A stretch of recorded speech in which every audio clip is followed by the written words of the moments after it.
Welcome to the Recruitment Rollercoaster podcast. My name is Hisham Azuz. Today, I'm joined by Chris Bennett, who is a management consultant within Evolution Recruitment Solutions. He's worked for Evolution for nearly 5 years, has worked in recruitment for nearly 7, and for the last 3 years has solely focused on the Nordics tech market and manages a small team of 5. Chris, thank you for joining me. How you doing? I'm good. Excited to unpack your journey so far. Where I always like to start on this podcast is how Chris Bennett entered the world of recruitment. Let's start there, because I know when we spoke before this, you actually told me you love recruitment. So Yeah. Let's start there. Still love it. How did you enter the world of recruitment? Well, I went to university.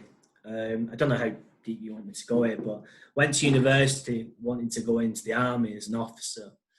Realised I didn't want to get shot at, so I came out of university with a physical geography degree and focusing on glaciers, and there's not too many glaciers knocking about nowadays. So a good friend of mine I went to university with rang me saying they're hiring at his place. It was a recruitment company in Warrington.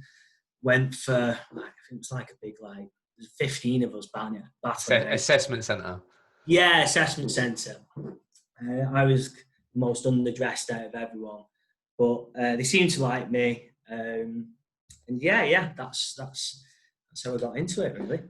What was your perception of recruitment at that point? How was it sold to you? Oh, I hadn't got a clue what it was. Yeah. All I know was for the 3 months leading up to it, I kept applying for jobs, and they were with recruitment companies. And I thought they were actually going to be working with recruitment companies. So I hadn't got a clue about it, to be honest.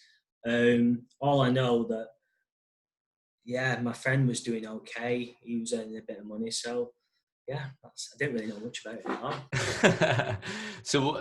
So at that point in your life, then, was it just very much done uni, I needed a job, recognised I'd already did the army? I know that you did a bit of the army cadet stuff while she was at uni or whatever. So it was a real right, I need to get a job. I need to just crack on, basically. Yeah, that was it, really. I wasn't doing anything at the time. I would have done anything, and then fortunately enough, my friend rang me and said, "Do you want to get into this?" And then I've not looked back since, to be honest. Okay, so just for context for people, so you worked at that first company, was it for 2 years? Yeah. So I think it was just short of 2 years. Okay, just short of 2 years, and it's all you just told me before. This has always been contract recruitment. Yeah, so just short of 2 years, and then for the last pretty much nearly 5 years. Sorry, you've been at Evolution, yeah. Yeah. So the first company I was at. What did they recruit in? Mainly oil and gas. Okay. And you go into I went into that job, and it was mainly pure recruitment, not really the sales part of it. So I had a view on what recruitment was, which massively changed when I joined Evolution. Well, what do you mean pure recruitment? What you just It was mainly delivery, finding candidates. You spend your whole day finding candidates. You weren't really qualifying jobs. I mean, the oil and gas industry and recruitment has been going for so long. It's a very established market, and therefore there's a lot of processes in place that kind of stop you from what I would call now doing proper recruitment. Okay. So a lot of that first 18 months was figuring out how to headhunt, which, don't get me wrong, is an incredible skill, and one I'd advise anyone who's starting in recruitment to master very quickly, because you've not got enough time to headhunt people when you get good at the job. Yeah, because when you get good at the job, you're trying to make clients better, you're trying to find new clients all the time, and so you've not got time to be headhunting for 8 hours a day. So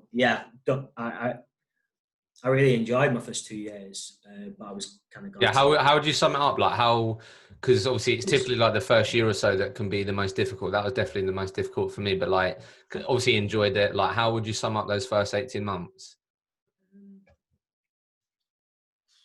Difficult question.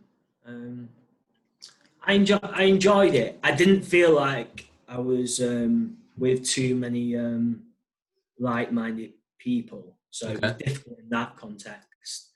But no, it was valuable. Let's say really So valuable. it didn't, recruitment didn't chew you up and spit you out, and Chris was like, right, okay, I'm not doing recruitment anymore. No, Yeah. no, I enjoy it. It's hard. It's really hard, and I enjoy stuff that's hard. So yeah. Okay. So then joined Evolution, which I know is what we're gonna sort of focus on. So joined Evolution, and the sort of first half of you being at Evolution was, just for context, so it was UK market, right? Because for the last 2.5, it's been not the UK, and it was at like similar markets to what you do now in terms of tech. Yeah, so I came on board.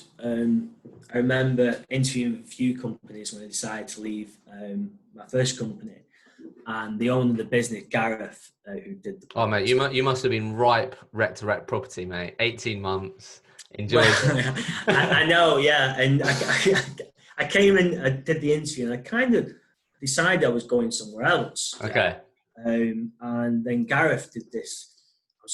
Came into an interview at Evolution for, I think it was like 7 o'clock in the morning, because I needed to be work at 8:30. And Gaz rattled on for about 2.5 hours. So I was really late. So at that point, I definitely had to leave the company. But he gave me this big speech. He's a Manchester City fan, and I'm a Manchester City fan. And he gave me this massive speech that I could be the next Vincent Company, and just bought it. You was going to be the next Vincent Company. Yeah, the Vincent Company of the company, and but I bought it. But I thought I was kind of almost thought I knew everything in recruitment. Yeah. When I came to Evolution, and I didn't know a lot, to be honest. Let's talk about that, because I think that's quite interesting, isn't it? That, like, especially for those that worked at one particular company for a long time, it's very, like, you don't know. I think this is what's changed with this podcast, and you have more access to things, but you can be really insular, can't you? And sort of be susceptible to, yeah, this is how our company does it. That's how we do recruitment, sort of thing. But what would you say were the key things that you, quote unquote, didn't know, or wasn't aware of, or didn't learn in the I first didn't 18 months? know. Oh, when I came to Evolution, I got given a patch that hadn't been worked before. No one had done it before. We had no clients. I remember during the interview process, they asked me to do a presentation. And I remember saying, oh, well, what I'd do is go and speak around the company and see which clients fit in with my patch. And they said, with no clients. I was like, wow, right, okay, that's interesting. So anything around bringing on new clients, I hadn't got a clue about. And if you're in 360, that is the hardest bit about the job. Yeah, hardest part. Right, where you're spending most of your time. I also didn't know about building a patch. But if you've got a patch, then you've got to think of 20 plus ways of finding people within that patch. And was it just done on geography, mate? Just for context. Yeah, it was. I did Northwest UK Java contract. Okay, that was the Chris Bennett patch that you got given. Well, I quickly found out that people have been nailing this patch for quite a while. But yeah, that was my area. That's my former. Let's break this down then. So that first year then, or we could talk about the first 2 years or whatever. Like, what ended up being your plan then, Chris? Because I do get messages a lot around how to break new patches or how to start growing a new patch. And I know before we started this, you said this is something that you ended up really enjoying. But like, what ended up, firstly, what ended up being the plan, if you had one? I remember some really good advice when I came into this job that my director at the time told me. And he said, basically, if you're running a shop and you're the only person at that shop, if you're not working, it's closed, right? And if you're creating a patch, you have to be working ridiculous hours. It's very, very difficult unless you've maybe done it 2, 3, 4 times before. So if it's the first time you've ever done it, then it's very difficult and needs a lot of time. Most of that time is going to be spent on admin. Yeah, most of it's going to be spent on admin, which you need to try and do as much as you can outside working hours. right? So that's the first challenge, is that most recruiters aren't willing to do that, Yeah. right? To the level you need to do it. Also, you've got to have the unreasonable and unattainable target of knowing actually everyone in your patch. Yes, anyone who is a Java contractor in the Northwest, you have to attain to know, right? And they're not all on LinkedIn, yeah? They're not all on your database. They're not all on Stack Overflow. They're not on GitHub, yeah? They're everywhere, yeah? Some are just not on any of these platforms at all. So you've got to attain that, and every single day you come into the office, you have to try to find more people, even though you think you might know enough. So it's a really difficult mindset to have a goal that you can never achieve, but always try and get to it. I love that. But it's a good one to have, though. So that was your mindset going into it. That was like the North Star of like, so basically I feel was the internal dialogue each day. What can I do today to take me a step closer to knowing everyone in my patch? Yeah. So up until about a year and a half ago, I was always candidate focused, which led me to the clients. I've probably changed now, but initially it was always about trying to get all the candidates in one place so they knew me, they trusted me, I'd met them, I could offer them value. Yeah. One of the biggest challenges in recruitment is offering value on a new patch, right? When you've done a few patches, you can figure out ways of doing that more easier. But yeah, it's difficult to offer value, and therefore I had to be at every meetup. Yeah, meetup. So let's just break this down at the beginning. This new patch that you did, right? Because I know the Nordics patch was also a new patch that you built out. Yeah. So this Northwest Java contract. Yeah. You shared with us what the goal was, a goal that you can never achieve, but it's something that sort of really you strive for. Mm-hmm. So then you just going to say then you ended up really focusing on candidates and have been for a while. So you starting this patch then, did you then just start speaking, how you just started speaking to Java contractors or tried to speak to as many Java contractors as possible? Yeah, that was it. I remember my target was to add 5 Java contractors a day. Okay. My bank of candidates. And yeah, that's the aim. You just got to keep on adding and keep on figuring out reasons to speak with them again. But to do that, you've got to add value. Yeah, that's the hard bit at the beginning, isn't it? Everyone's trying to do this. So figuring out ways to add value is where the money is in recruitment, I think. So if you're starting out a new patch, go to the meetups. How did you come across the meetups, Chris? Like, why did you end up why did it end up being the meetups that ended up being a good way to do that? Like, how did you identify that? I believe Evolution got involved on the Agile Warrington meetup. Yeah, okay. And we hosted it at our office. That is niche. Agile Warrington. Yeah, there was quite a few people actually. It's amazing how many people you can get down for free pizza. Love that. So they started doing that, and Agile is a part of anyone in tech. That Agile is a part of their patch in some way or another. So I went to the meetup. Yeah, figured out that there's some value here. You can have face-to-face meetings with people quite easily. I'm like, wow, I'm striving to get these every day. So I went to the Java meetup in Manchester. And was like, how did you get an invite? I didn't get an invite. I just went, and on your own. Yeah, on my own. And there was about 8 people there, of which it's like they weren't bothered that I was there. Yeah, because I was speaking their language. How did you approach it? Let's just talk about that. How did you approach that meetup? Because I think what a lot of recruiters, because events have been done and I think they're great. I don't think they'll ever be done. It's so important to bring people together, and people love that community, meeting like-minded people, etc. But I think recruiters, when they think, if I attend to a meetup, do they want me there? Like how do you approach it in a way where I guess you're not perceived as a typical recruiter going around there just to, do you know what I mean? Like, how did you approach it? What was the mindset? Well, first you've got to kind of admit you are a recruiter. And it does my head in when people are ashamed of it. Yeah. If you're ashamed of being a recruiter, don't be a recruiter. End of. Love that. Yeah, you are a recruiter. But if you start calling yourself something like a broker or a consultant, yeah, that's what you are. You're a broker of services. Yeah, and that's it. Especially on contracts, you're just introducing two people to another. And to do that, you've got to know everything in your market. Yeah, what's going on, who's hiring. So when you go to these events, yeah, if you're going to speak to them about jobs or asking for CVs, you've done it completely wrong. Yeah, you've got to be speaking about why. I used to write down a few questions that I would ask before I would go to the event and get them in my head. So every time I met someone new, I would ask them. And what I'd recommend is go to the person who stood on their own. It's easy to speak because they want to speak to someone as well. How many questions?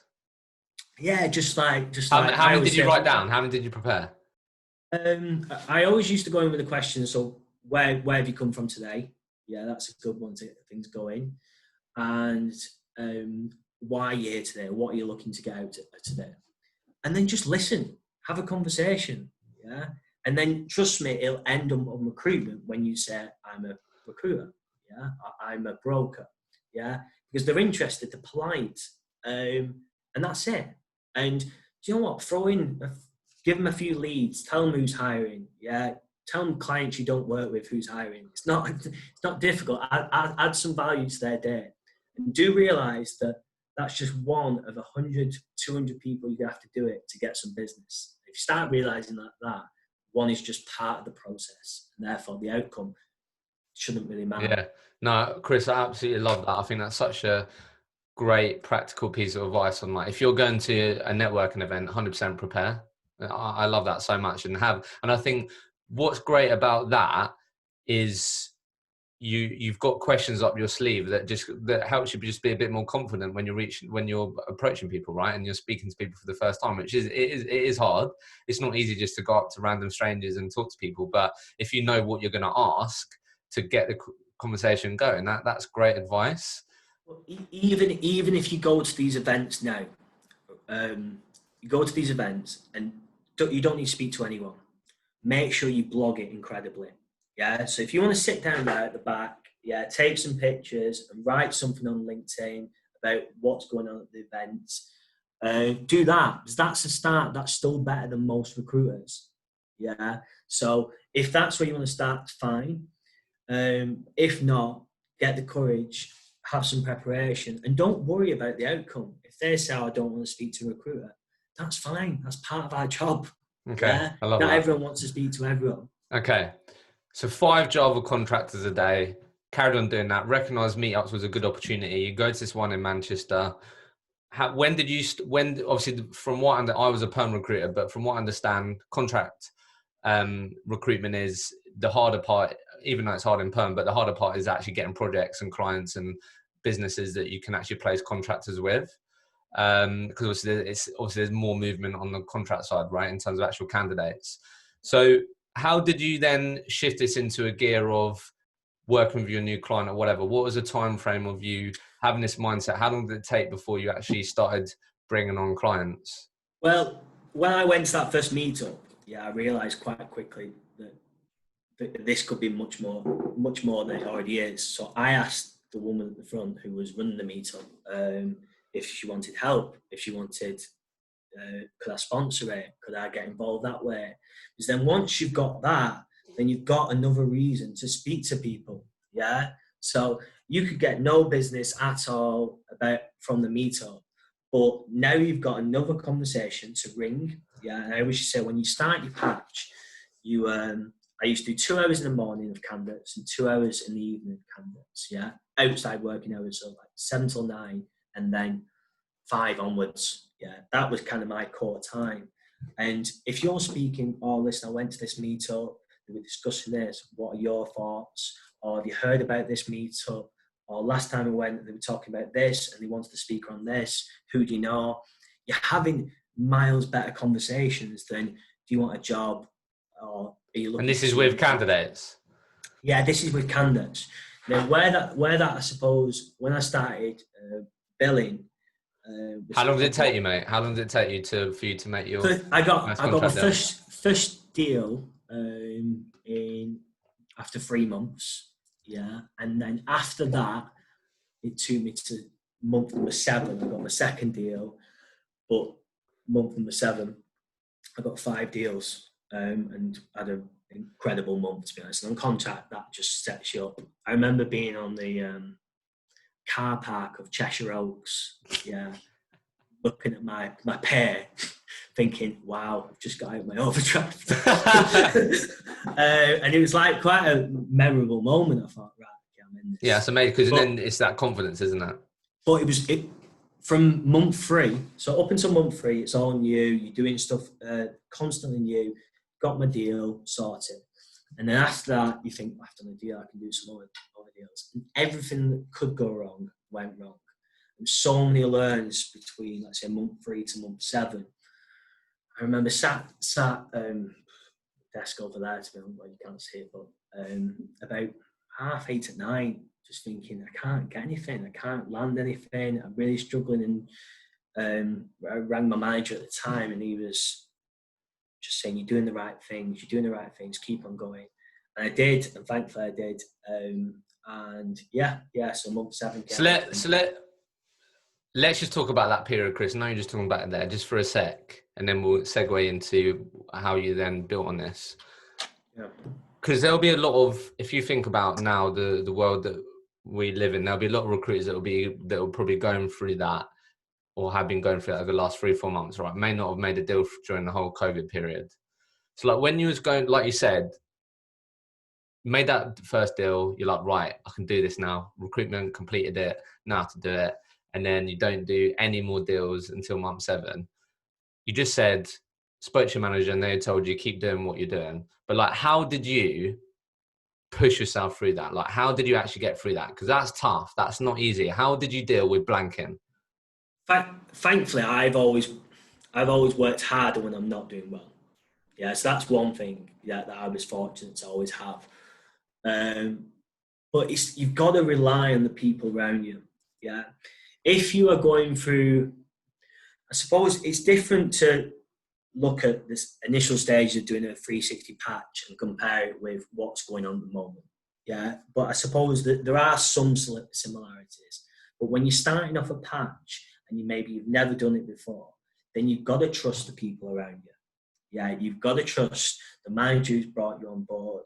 Yeah, that they know what they're talking about. And everyone uses the phrase like back to basics. Make sure you're doing the basics. Yeah, if you sat on GitHub all day trying to find one more Java developer, you're doing it wrong. Yeah, you're doing it really wrong. And therefore, you've got to trust the basics of the job. So what people around you are doing, make sure you're doing that. So that's the first place to focus. But yeah, it's difficult to compare it to what's going on at the moment. Is right now, my advice to what everyone's going through now is if you've already done well, you know what works. Keep doing that. And the timing will come. Yeah. Don't expect to be doing any better than you were doing before, but just keep doing that.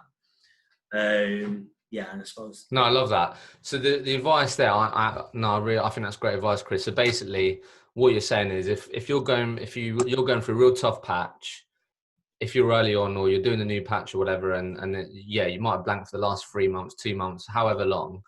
I guess what you're saying there, and I really had to do this as well with the people around me, because I got the same advice. He should keep doing what you're doing. You're putting the volume of activity, work ethic, blah, blah, blah. Is basically trust what people are telling you around you, trust the process, because when you're in trouble is when you get up in your own head and doubt yourself. You're like, what am I doing, blah, blah, blah. So what you're saying is try and filter that out by really trusting what people say around you, basically, when you're going through those difficult periods. If they're generally saying, Chris, you're doing the right things, it'll pay off. Yeah, trust the process of the basics of the job. Yeah. Keep doing that. But you've also got to take some accountability. And you've also got to realise that if you want to get 99% of people who end up in good place in life, have gone through all of these exact same things in one way or another. Yeah. So just appreciate that it's just part of the process.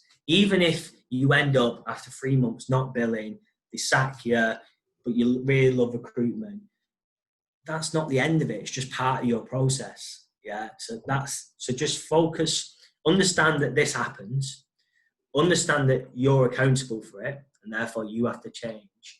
But just make sure you do the basics along the way. Love that. So let's fast forward then. How did you end up finishing in year one then of sort of trying to make something out of this patch? Did your first deal in 3 months in, 5 deals come month 7? How did you end up finishing year one in terms of your contract book roughly, or like how did it plan itself out? I think first year, yeah, I end up bringing in about 100 grand, something like that. Yeah. Yeah, I think I was on about fluctuating anywhere between about a 2,000 to about 4,000 weekly book value. Okay. So obviously worked really hard to get to that point. How did you feel going into year 2 of this patch then? Was you quite excited by it? Did you see yeah. So obviously basically what you've done in that year 1 is work your absolute socks off to give yourself a foundation that hopefully you can take to the next level, right? Going into year 2. So what was the plan going into the year 2 and by the time you then switched to Nordics? But like, how did you plan on growing this patch so it's double what it is, or whatever the goal was? Like, what was the plan to expand it and grow it? I've always done the business plans, yeah. And at first I thought it was like a bit of like just a management tool, to be honest. But I've always done business plans at the start of the year. And if you said you could ask me this question, I could have checked my business plan.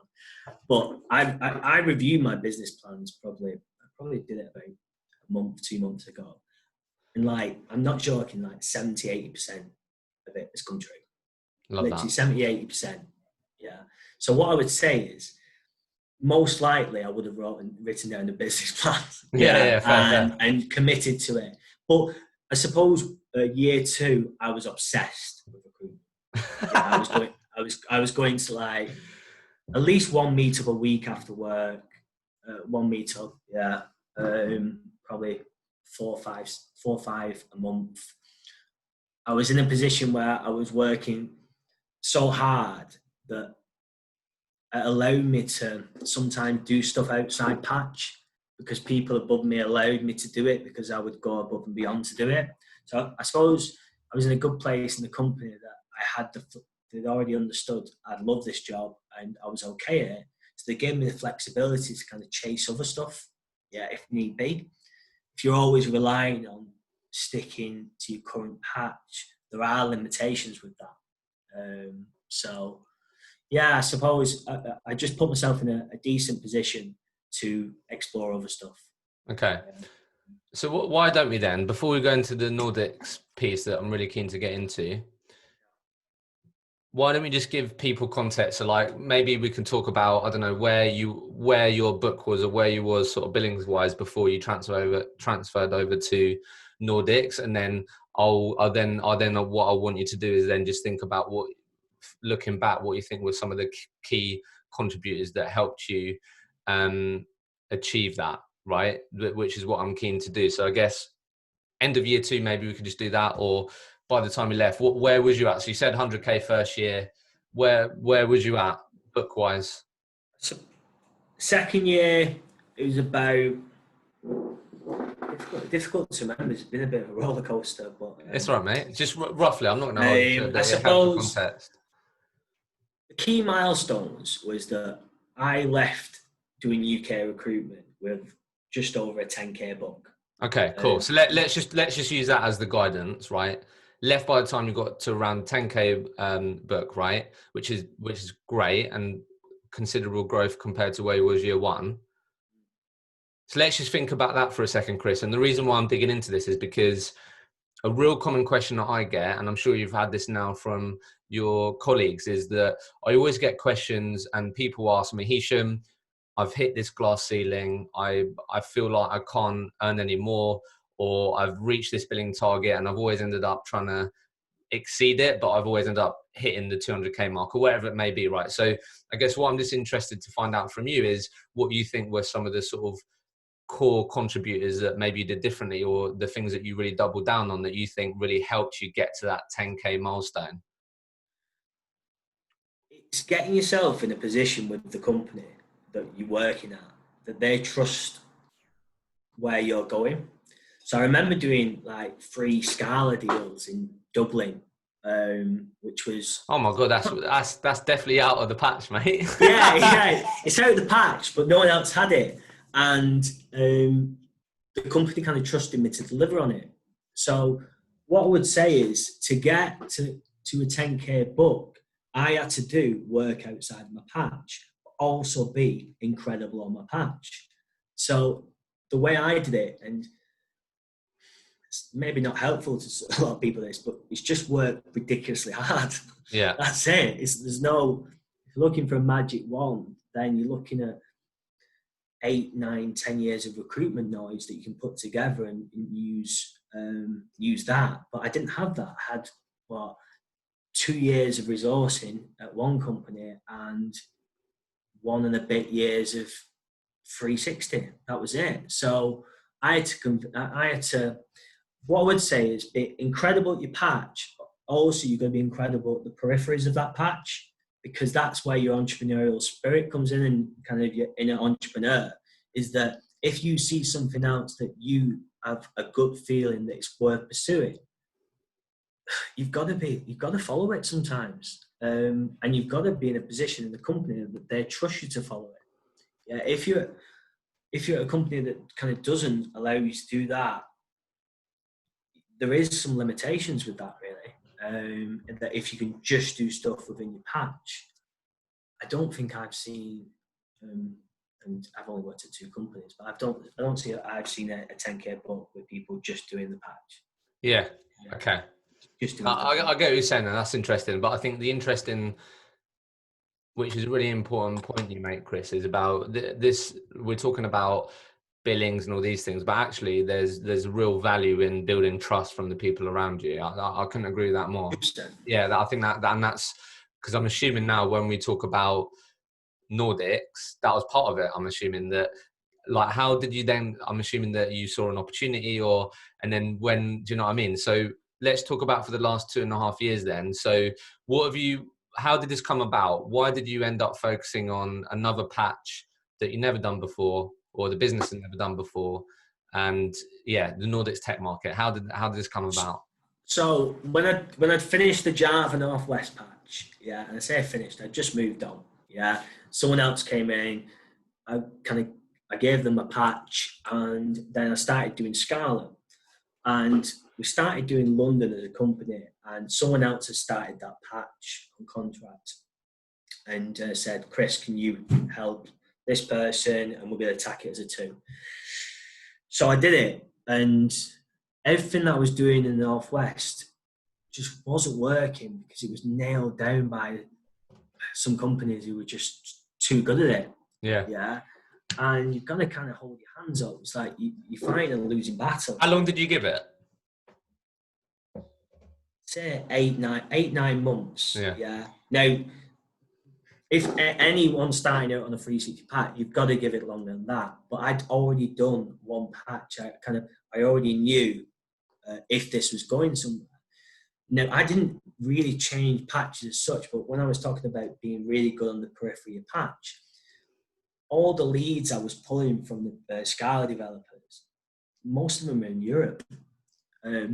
So I was like, fancy it, like, London's locked down, yeah. They're just massive companies I can't break into. They've already got either PSLs that I don't want to work on, or they've already got people who specialise in that as a company. I can't offer either of those, so let's go and chase some of these leads in Europe. And I was doing it a bit on and off, and nothing really was coming of it.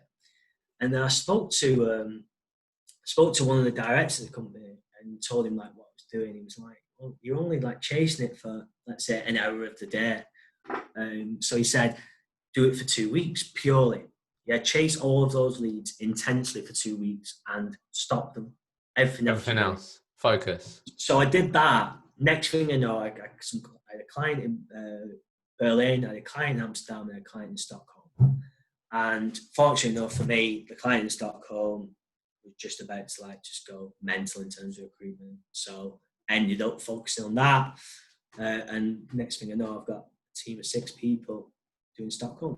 Love that. Again, coming back to the entrepreneurial spirit, following opportunities, building that trust. So I love that. I think everything that you've worked your absolute socks off leading up to that point, created your own luck to get that. Do you know what I mean? I really believe that everything that you put in there internally and externally in terms of what you've been doing gave you that opportunity. So let's talk about this then and focus on this. So from that point then, Chris, just for context, how long have you been building that out then? So you mentioned their team of small team, but so from that point, is it what, 2 years? Was it 2 years? Is it a year and a half? How long has it been, do you think?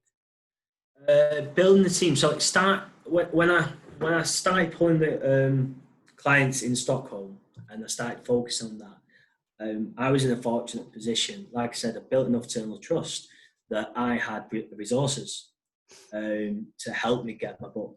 So I ended up getting my book at one point to 17.5 weekly book value at one point, which was ridiculous. Wow. Some of the best times I've ever had. But then it got to a point where it wasn't. I needed to think bigger as an individual, and I needed to change into a manager. And I'd had several conversations with my director about where I wanted to go in my career. And if I was just going to kind of rinse a couple of clients and just have people working as resources, there's only a certain level you can get to in your career. So I had to look at management. And then since then, that's where all the challenges have been, management and people. And I love it. Okay. So let's break this down. What I'm keen to do, Chris, but I'm keen to, so it's another real common question I get from recruiters that go for that journey. So I'm keen to dig into those challenges of management, how you've got better at it, what you've learned, and we'll do that. But before I do, I just have to ask 1 or 2 questions around business development, growing this book, getting clients, right? So focusing on Stockholm, Nordics. Let's just go real practical here, Chris, because it's one of the most common things that I always get asked about. What were your best methods, best ways of getting new clients to build up this book in a completely new patch? What was the most effective way for you? It's the exact same as any patch. Get to know all the candidates, give them some value, and ask for value back. Yeah, it's simple as, give them what's going on in the market, give them who's hiring that you don't work with, and then honestly ask them, can you introduce me? And that works. So it's leveraging. So you went really focus on candidates, and then gave value. Do what you do best. Get to know them. Blah blah blah, and then ask for something in return and get leads that way. Absolutely, it's leveraging those relationships. I suppose when you're building these banks of candidates within your patch, you know the companies that work for as a contractor, and therefore you are constantly approaching them.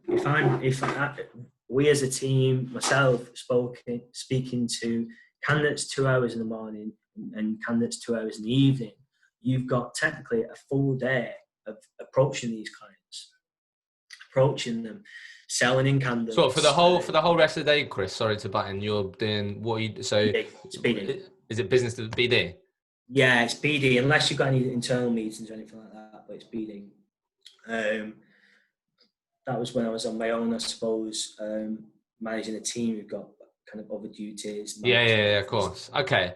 Why do you think then, Chris? Because you hear this a lot, don't you? You hear this in recruitment that all our business is done through referrals, right? You always hear that, don't you? That you hear like, look, it's all referrals, blah, blah, blah. And obviously a really successful way that's worked for you is, leveraging your relationships and candidates to get you introductions and get you into clients. Like, why do you think that's been effective? We've chosen our patches carefully. Every time we've started a new patch, it's based on a patch that either I've done or it's on the edge of one of our patches. Yeah, so Java, Scala, React, Java, all closely linked patches. So yeah, it's worked because we've always done something that's close to what someone else is doing. So I'm speaking as a manager now, really, and yeah, we've always tried to do patches that are very closely linked to each other. And I suppose, but during the day of doing BD, if you pick your patches well and you know the best candidates and you genuinely just selling in. I mean, in Stockholm, we don't do cold calling. We Really? don't do it at all. No, I've never really done cold calling at all, to be honest, in my whole career. I've done it sometimes, only if I'm really, really desperate. I think well-worded emails, clear in-mails, focusing. One thing I'm always clear with my team is that when we get these opportunities, when we've created something from in-mails or emails, is having really clear, defined outcomes of that meeting. Go in over-prepared, yeah? And that's where you get your results, because if you just go in and try and wing these meetings, you've missed such a big opportunity, yeah, that's so hard to come around. So yeah, I suppose. Okay, all right, you might have just been talking about there, but what, okay, so just quickly, just real practical here, Chris. I know this will seem second nature to you, but I think it'll be something that people might want me to ask or whatever, but like, are we literally asking candidates here, and what you're getting that seems to be effective is, hey Chris, look, could you introduce me to X?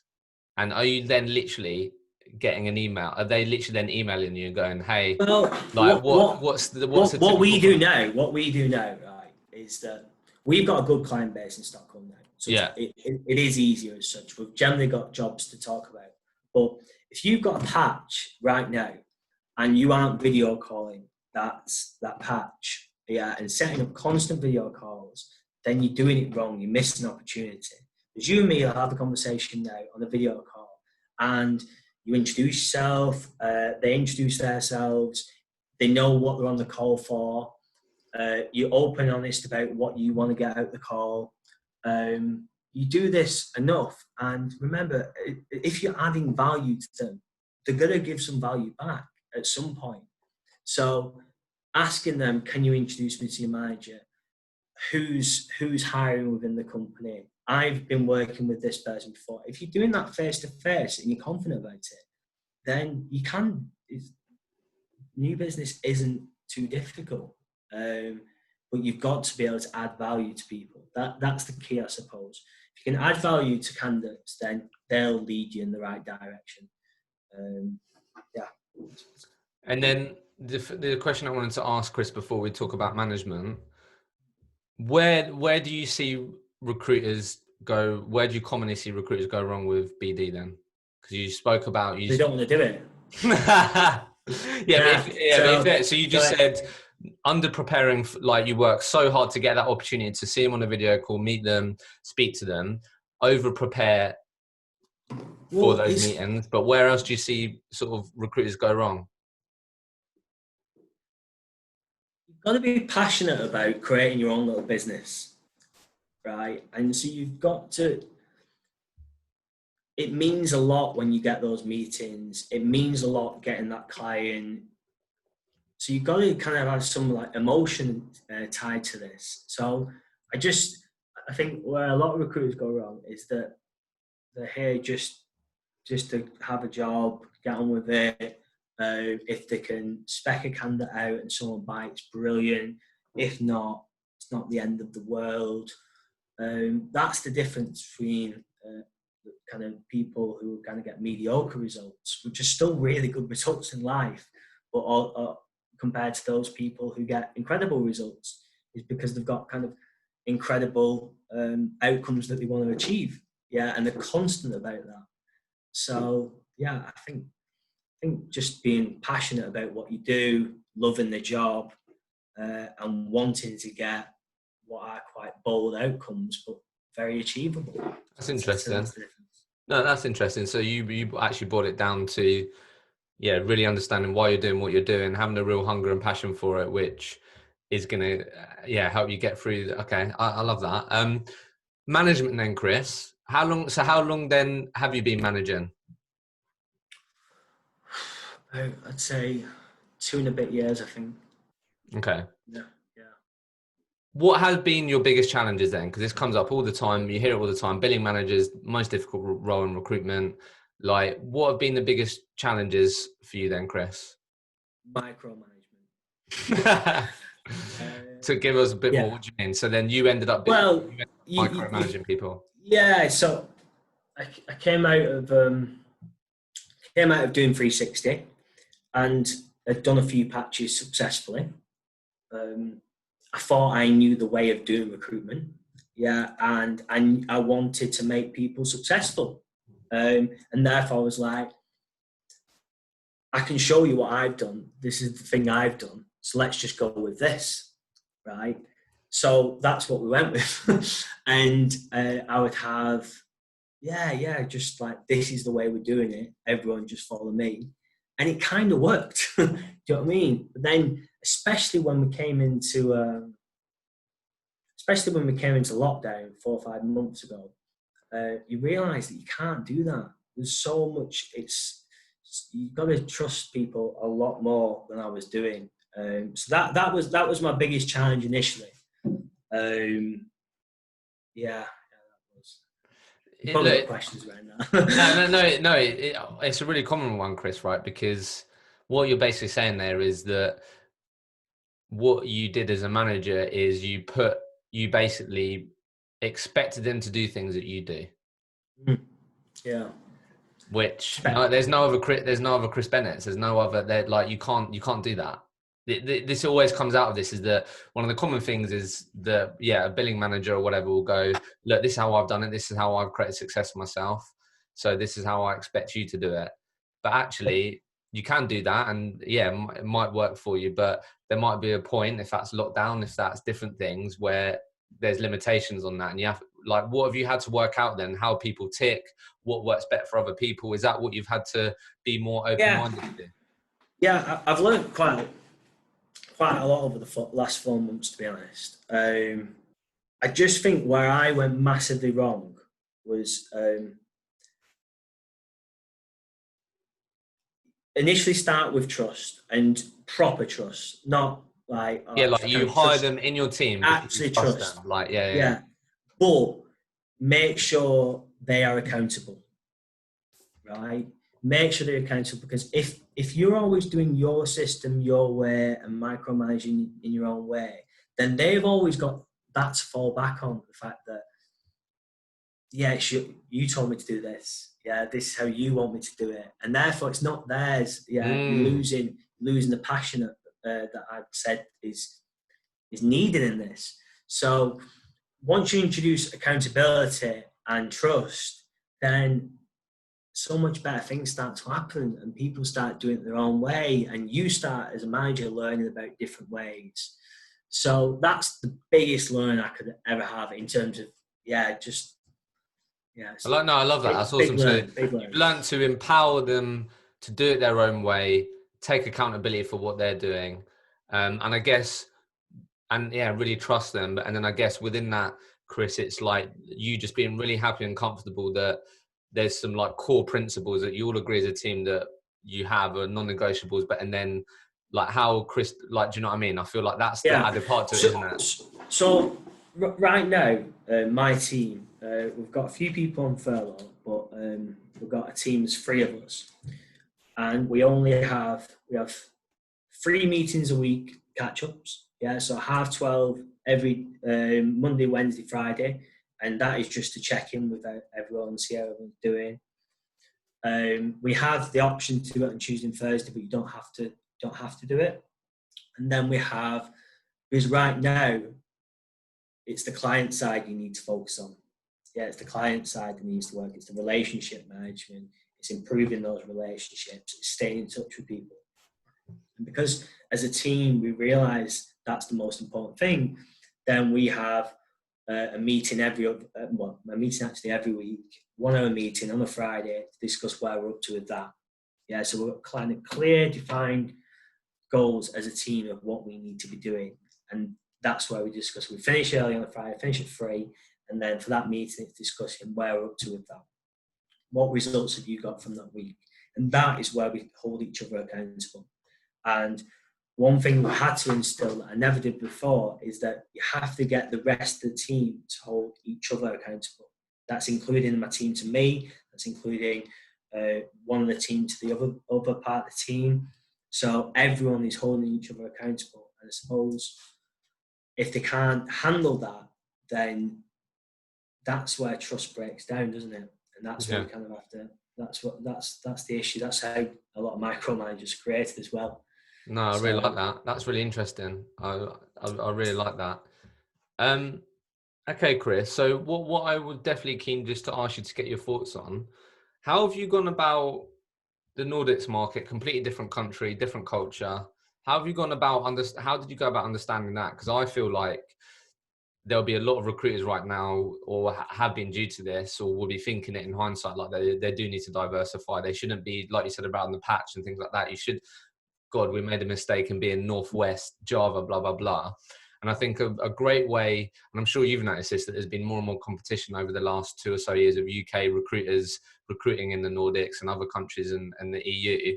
And I think the big part of that is enabling recruitment businesses and recruiters to have a diverse way of being able to build their business, right?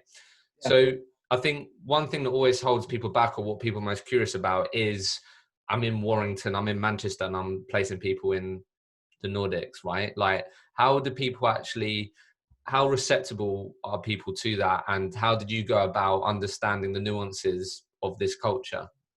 Well, by default, if you're a British recruiter, you come with a tag. Yeah, exactly. But kind of wear that on your sleeve, really. Don't be ashamed. Like I said before, don't be ashamed of it. You are who you are. Yeah, don't start pretending you're based in Stockholm. Don't change your LinkedIn saying I'm based in Stockholm or based in Berlin or wherever you're doing that. You are who you are. Own who you are. I love that.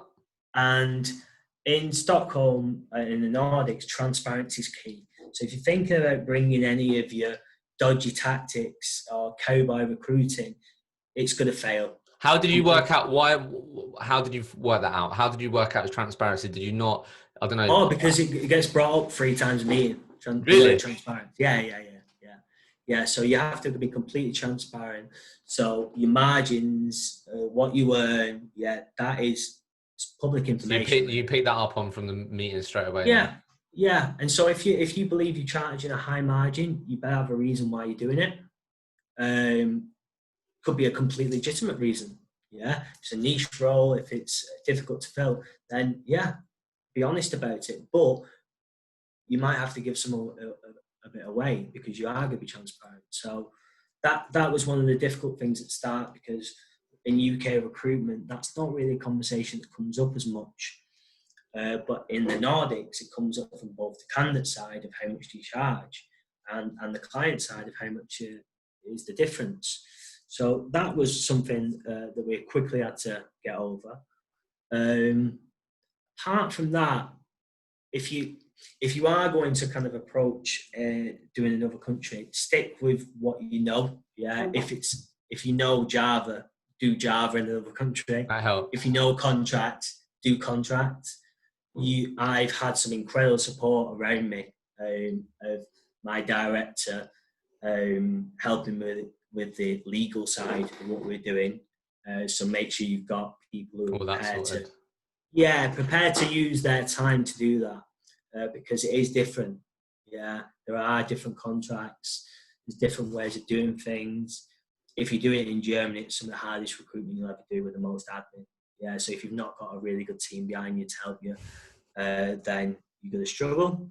But it's a massive team effort. Even the owner's getting involved. The owner of my company's been out at a few client meetings with me. Be prepared to get out there when you can. Just be realistic as well. Yeah, it's going to take a while. How long did you give your how long? How long do you reckon, like 2 years? Thankfully, I had my book still running. Yeah, so what I would say is that I've always, when when you've got a good book and you've just done some deals and you're above your target, that next month is the month to think about other stuff. Yeah. It's to think about the edges of your kind of market, the periphery. Yeah, what's going on there? Yeah, is there anything else you can be doing? That's the month to think about. It's not the month to kind of just like think, what a great Put your feet deals up. I did. Yeah, I'm gonna have a bit of a chill now. No, the next month is the kind of proactive work starts again. Like that. So look, before we finish, Chris, what I was just keen to get your thoughts on, clearly someone that likes new business, winning clients, building out new patches, like over the last, obviously, couple of months, how have you, as I said to you before, I had loads of messages around, always have messages around business development, but even more so around how people have been approaching over the last couple of months, what changes they've made and all these things. Like how have you sort of tailored or changed your approach over the last couple of months, considering what's been going on the business development side? I've become best friends with my marketing team. Yeah. Yes. A lot of the stuff I do now is centered around marketing, really. Yeah. So if you're 5, 6, 7 years into recruitment, thinking you know about recruitment and know everything about what's going on in recruitment, then one thing I'd suggest doing is go and learn about marketing and go and learn about automation and go and learn about data. And that's been my focus for the last 4 months, about being more of an all-rounded recruiter. So marketing has massively helped myself and the company to redirect our focus on different goals during what we've been doing. So like I said, we've been focusing a lot on improving our relationships, creating new relationships. And if you've got a really good supportive marketing team, it's a much easier way to do it. So that's my advice. If you've got a marketing team, go and hear their thoughts on what you're doing. So just quickly, because I know we've spoken about this, if you don't mind sharing. So like what's helped you stay in touch, business development, is that you've been calling up people in the Nordic space, and have you been putting people together, or have you been basically we've been doing articles. Articles, cool. Yeah. So again, coming back to your earlier point around having a reason to call people, that's what's really helped you during this period. Then having a reason, it's like, hey, look, I'd love to jump on a video. We're doing a series of articles at the moment to talk about how you're getting on with things, what you think is going to change, and all these things, basically. Yeah. So we've been doing articles on stuff that's kind of relevant to our patches, relevant to our customers we're targeting. Like I said, we've got a meeting every week on you write down all your clients and the patches within. There's plenty of stuff that marketing teams and freelance writers can write on if you go and get that content. So right now it's very easy to have conversations about how teams have been reacting, how's your tech team doing working remotely, discussing stuff like that. And you are building relationships and you're putting yourself in what we call the luck situation, that if you're speaking to these people once a month during that, and then they have got a freelance position, everyone's like, "Oh, you're looking." Well, no, you just thought of a different way, different reasons. To stay in touch. So have you seen a return? I know there is more to it. It's not just sales. There's actually an opportunity to give value, which you've already spoken about throughout this whole podcast. But have you how has that helped you or impacted? I've my business plan this year. Yeah. I think we had like 5 goals as a team, and we're hitting 4 of them, just on the financial part. Yeah. Really? So yeah. So if you're judging this year on finances, yeah, unless you're doing, I don't know, health tech or something like that, and you specialise in, I don't know, logistics of food, and you're doing that type of recruitment, then I imagine this year is going to be tough for a lot of people. But if you look at your other goals that you set at the start of the year that you are in control of, yeah, improving relationships, building up your bank, that unattainable goal that I talked about before of finding all the Java developers in the Northwest who are contractors, there's no reason you can't still have done this. In fact, it's actually easy to find people now. Doing all that admin work on the client side and making sure every client you're trying to approach, you've got all the email addresses, you've got the telephone numbers, you're constantly sending them information about what's going on in the market. These are all stuff you can control. So I would argue that the amazing work kind of my team has done, we are in a miles better position than we were going into COVID. And we've put ourselves in a brilliant position that once the market does pick up again, and we're starting to see that in Stockholm, the rewards. Yeah. To deliver it. In fact, we're in Love that. Love that. So look, before we finish, Chris, knowing what you know now, what advice would you give to Chris early on in his recruitment career?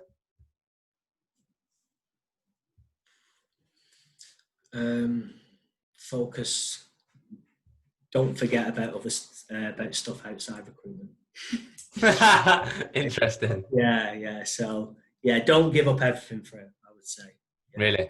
Yeah. So yeah, just focus. Make sure you still see your family. Make sure you still see your missus and stuff like that, or your fella, or whoever it is. Yeah, because it can. There's no reason.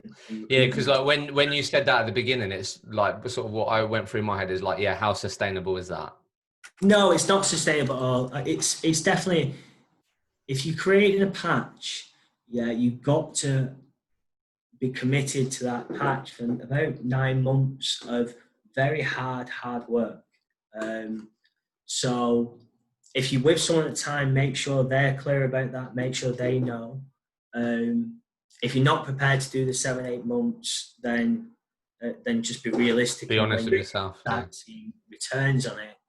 And I suppose, yeah, back in the day, I was always work hard. But now I'm like, let's focus on a bit more smarter thinking. Yeah, so to be honest, I wouldn't change much in terms of like, because I've actually enjoyed. No, I think that's good advice, right? It's like, look, Chris, I know you want to work hard. I know you've got the hunger, but that doesn't mean that you have to sacrifice everything. Yeah, it doesn't mean you have to sacrifice everything. Yeah. Yeah, I love that, Chris. So, last question then: how do you see the land lay after this? Like, what in terms of recruitment? How do you see things changing over the next 6 to 12 months? In your opinion, what do you think is going to change, or what you're interested or excited about in the sort of short to medium future? I think it's exciting to see how recruitment companies react to this. Yeah, the clients will always be the clients. They'll come back. Yeah, they'll start hiring. They'll start wanting to do PSLs. Some will want to get rid of PSLs. The whole process of someone want perm, then want freelance. That'll always be the same. Yeah, but the change that will happen is how recruitment companies internally work with their staff. You'd like to think that your manager every month is asking 2 questions really. How do you work best, and what do we need from you really? Yeah. So if you work best 5 days remotely, yeah, not in the office, brilliant. If us as a team need you in for 2, then that's going to be the challenge going forward. How do we make that happen between us? Yeah. Do we need you one day a week, some weeks and 2 days? Because the fully remote option I've enjoyed it, but can you grow a team on it? Now, you might be able to, but you're going to have an incredible training team. You're going to have to have an incredible training team who knows how to train people remotely. So people are going to have to get good at that. So all of these challenges are coming up. But I think it's mainly in recruitment about how you train people remotely, how do you work remotely, how do you hold people accountable while working remotely. But it'd be interesting to see the days of shirts and ties. Maybe they might be going. Don't know. It's interesting, isn't it? No, I think that's going to be one of the most interesting things. Everything that you're talking about there, it's going to be really interesting how people adapt, what changes, what a typical 5-day working week for a recruiter looks like. It's going to be interesting. Look, Chris, love your energy, love your passion. Excited to see from afar where your career goes, but it's been an absolute pleasure. Yes.